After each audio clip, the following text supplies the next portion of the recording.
Again, you're only watching this if you got number 6 incorrect. A puppy weighs 10 and 425 thousandths pounds. What is the number rounded to the nearest hundredths? Okay.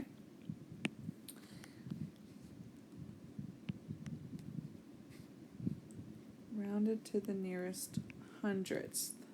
All right. So I have the number 10.425. I'm going to read it correctly. 425 thousandths. Tenths, hundredths, thousandths. Okay. When I'm rounding, I underline the place value. So they said to round to the nearest hundredths, all right? Tenths, hundredths, okay. And I look next door to the right. If it's 5 or higher, you add one more to the underlined number. So I look next door. If it's 5 or higher, I add one more.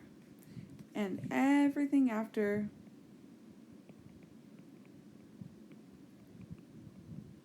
is 0. So I have 10.4, okay. 2 plus 1 is 3.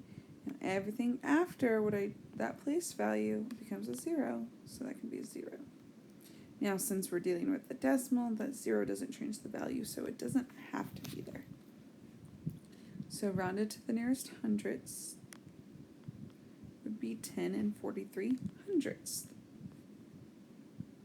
G. Now remember, when you look to the right of the number, to the place value next door, if it's 5 or higher, you add one more.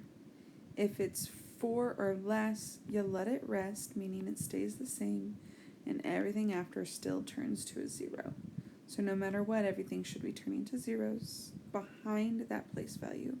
But that place value is either going to rest or stay the same, or add one more.